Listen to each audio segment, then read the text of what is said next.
Revenant has been a really mixed bag of emotions for me. When he first came out, I was a god on Revenant. And, well, not really anymore. Since the nerf, I'm not sure if he's really has a very solid spot in the meta. Yeah, he's still strong, he's a carry, but does this deck still hold up?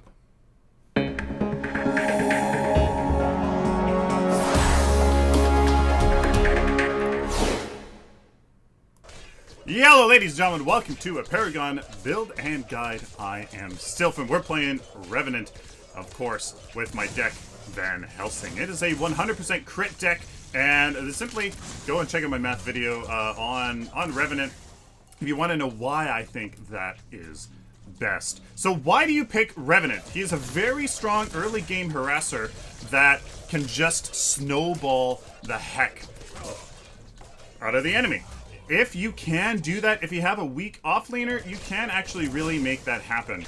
And Greystone, unfortunately, is a solid pick after he's level 5 against me. So really try to pick Revenant when the enemy team has a not so strong offlaner that you could really harass, snowball, and get ahead. Now, the very first ability is his most overpowered ability, and that is Obliterate. You simply burst all of those things out of your face and deals tremendous damage on the enemy. If there's 10 projectiles that you can lock onto an enemy as long as they are facing in front of you, dealing a pretty good amount of damage. Now, as long as I can maybe isolate myself... Okay, baby, let's try it!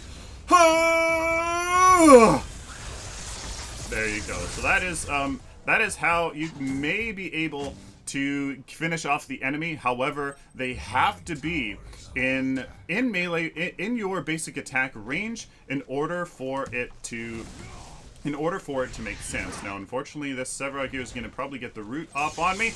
Yep, there we go, and I think I be dead. So there's the Shinbi coming up, and there's that early game harass that you have to be really careful of.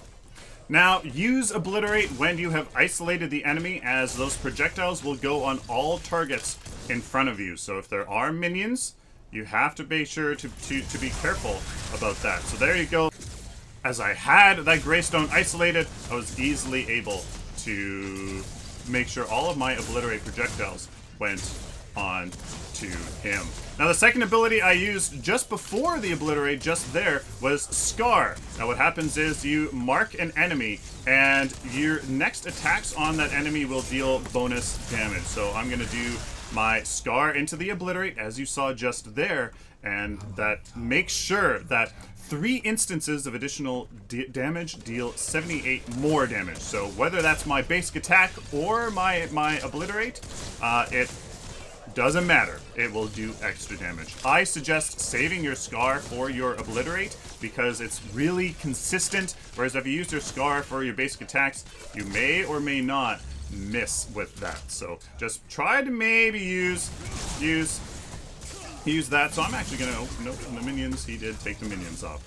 So just like this, I can easily finish off the enemy by simply making sure I save my Scar and Obliterate for when they are trying to retreat, isolate my target, and there is the 1-2 combo of Scar and Obliterate. The last ability that we get is Hellfire rounds, in my opinion, because what it is, when the active part of it is that you can reload your gun at any point. Because you only fire 4 shots and then you have to reload, like you saw just there,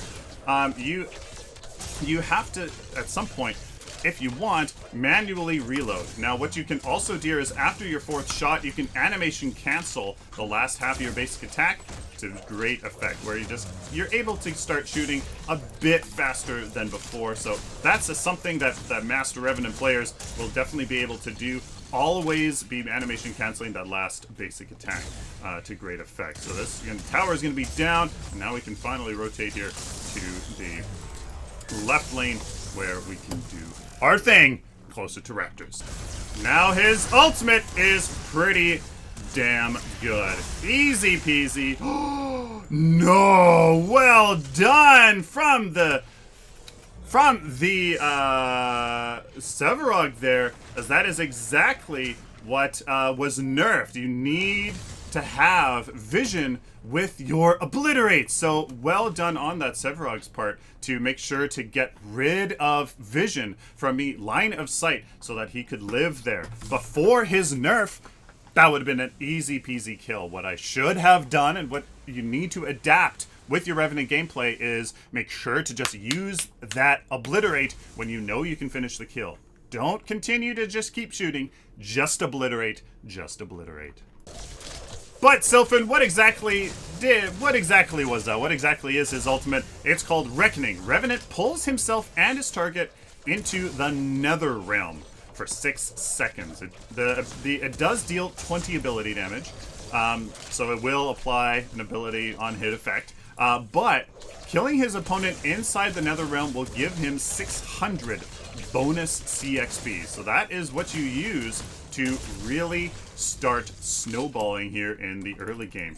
That is what you really got to be careful of when you're up against a Revenant. You can't let him snowball. I'm not really doing that great of a job snowballing myself, but hopefully we will start picking up. As soon as you start getting some power on him, like we have here, with two meltdowns, which are simply just the best, you do end up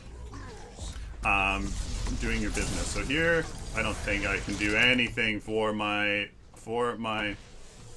Narbash whatsoever, but they're simply farming off of him, which isn't overly nice. So I'm just gonna have to continue to just sit here and farm these minions, or actually help out my Grux here as a good carry.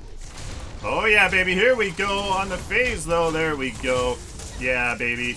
There we go. I'm gonna get line of sight, a few more basic attacks, and then the Obliterate should. Oh, nicely done. Thank you very much. There we go. Let's make sure we can.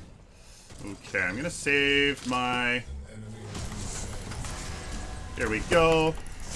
And Obliterate. There we go. That's one dead Serath. Just like that, ladies and gentlemen. That is what you can do. Now, oh boy, can I get out of here? I don't think so. Yeah, I'm dead. So great job on their part. I start to snowball though, and you can see 23 CP versus the enemy carries 21. So starting to get ahead. That is what Revenant's all about. With that Reckoning, to isolate your target, save yourself as well. You don't take any damage. The enemy hero doesn't take any damage from your team, though. They do take crowd control effects, however. You can just kind of really win that duel because you're so dominant in 1v1s. Snowball, that's Revenant's thing. So here's some Raptors contention here. I don't think I'm going to be able to do very much. We have the phase. Oh, come on, baby. There we go. There's one dead phase, which is very, very tasty.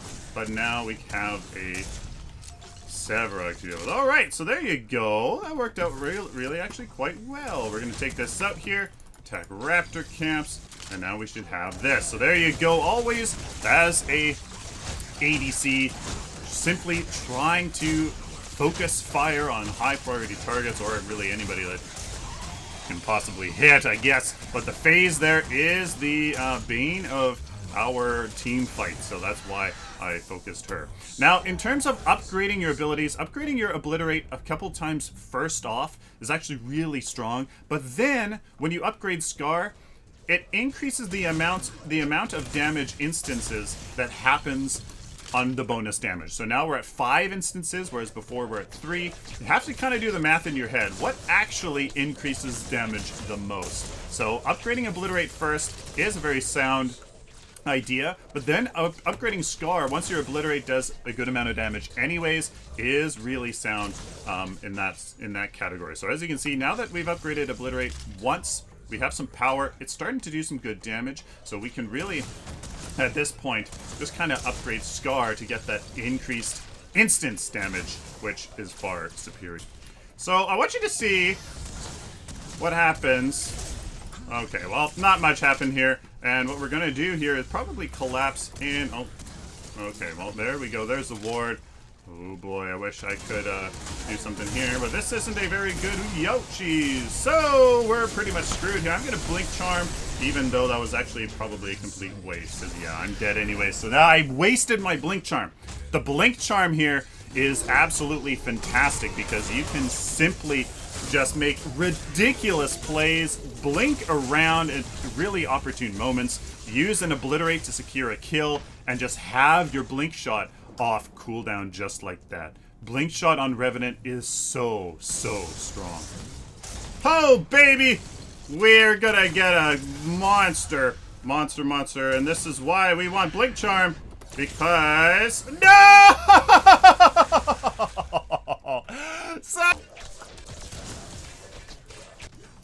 Now we can talk about the cards that we're getting. So those meltdowns, they're simply the best option here in the early game. And really that's all that you kind of need to know. Those are just the best option to get in the early game that simply provides you with the most damage. Your Obliterate is really good at securing kills, and that's what Revenant's about. That's why you get those meltdowns. Now, you then get a Rift Mage's Scepter as that starts your crit. This is 100% crit. Again, there is a really good reason as to why that is, and go check that video out. But then you start going into your late game power. Revenant's power curve is really interesting. He needs a crap ton, and I mean like a crap ton, like a gazillion power in order for crit or anything else to really be effective. So it's really interesting.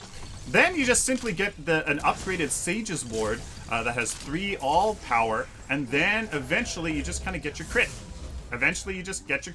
Until you can finish one of the crit cards.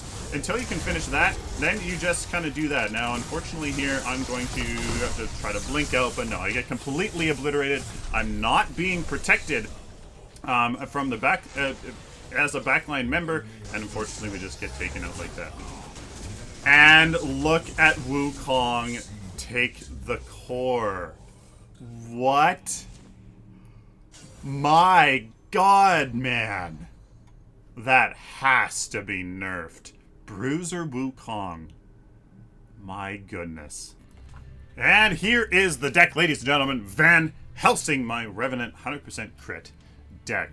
Just by the way, why, a short summary of why 100% crit. The DPS hit of going from his optimal 48% crit to 100% crit is like 3% less DPS. It's really, that's marginal in my opinion, to have 4 consistent high dealing basics into your Scar and Obliterate. It's really nice. You can really calculate when you can basically kill somebody or not. Really, really strong. Now the starting options, you have the dummy ward and is your brawler's ward. Go set that out on the map. You have your health potion and 2 strike tokens for a majority of openers, but if you have a high harass caster that you're going up against, a healer token and a strike token works just nicely. In the early game, start off with a meltdown into a Sage's Ward, into a meltdown, into a Rift Mage's Scepter. Next, in the mid game, really simple. You just get your Blink Shot, you upgrade that, you get your Sage's Ward, and upgrade that. Really quite simple. There's no finicky transition for Revenant. There's really no, you don't do anything special. You just get rid of a meltdown for a Spear of the Rift Hunter. You finish that, you get a Hunger Maul, you finish that, and then you finish the last Spear of the Rift Hunter. Really? It's that simple. There's nothing special with Revenant. Attack speed's useless on him. Ability pen, nope, just power. There you go. Really simple. The Blink Shot, you can make the sickest of plays with Revenant with Blink Shot just because that Obliterate is so damn consistent. There you guys go. Hopefully you guys enjoyed this hero building guide. Revenant, he's a bit tricky now because his Obliterate needs line of sight. You just have to take that into account. You can just hit that Q a little bit earlier than you would have before his nerf, and I think he's just as fine. Let me know down in the comments what you guys think of this deck and this guide. Please like this video if you like it, dislike it if you dislike it, share it with the community, and of course, guys, subscribe. You guys like this content, especially if you found it useful, please subscribe so I can do it for you in the future. If you would like to support me and what I do on a regular basis, please consider going over to my Patreon account where you can make a monthly pledge to support what I do and reap some pretty good rewards. Till next time, like always, guys, stay optimistic and positive.